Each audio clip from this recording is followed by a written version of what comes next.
I tried building around the unique relic that promised to fix Witchfire once and for all. Is Downfall of the Righteous a hidden warlock powerhouse, or something that should be burned at the stake? Let's find out.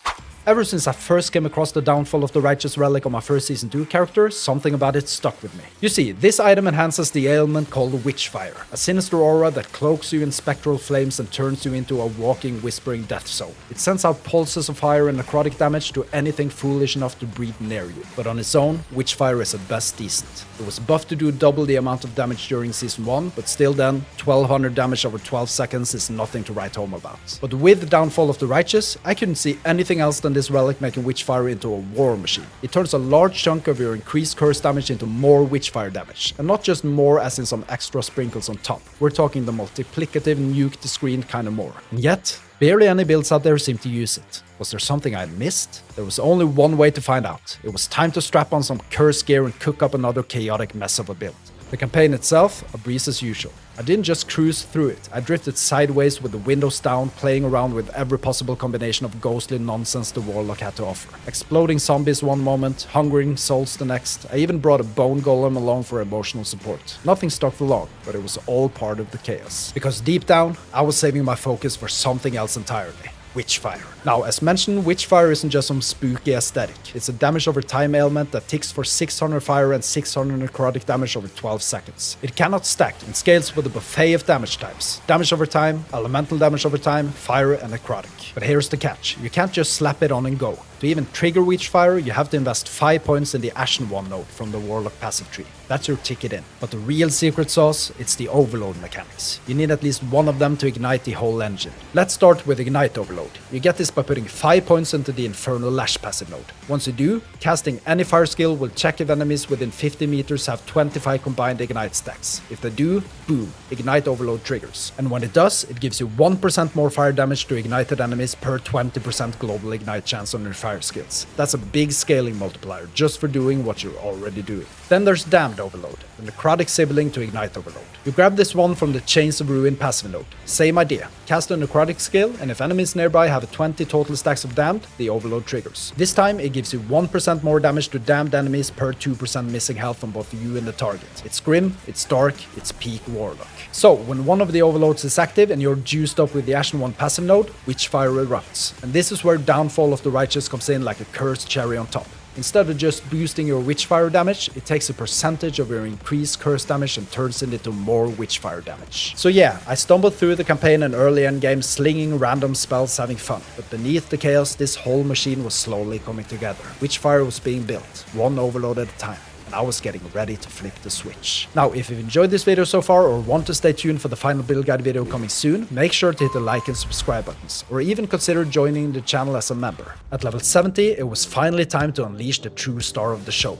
Downfall of the Righteous. Its implicit stat gives you a chunk of increased curse damage, and on top of that, it also has an explicit increased curse damage stat, both of which directly feed into the Witchfire mechanic. But that's just the start. You also get a big bonus to increased health, which definitely helps a squishy Warlock keep standing.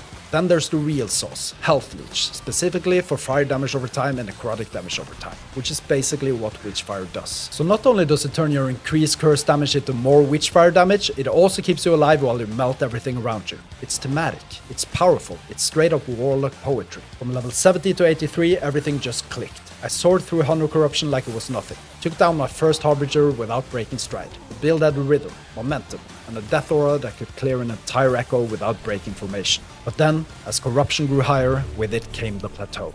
Clearing trash mobs, straightforward. But bosses, not so much. Single target damage just wasn't keeping up, and for a build this evil, mediocrity wasn't an option. So I went back to the drawing board and did what any cursed builder would do.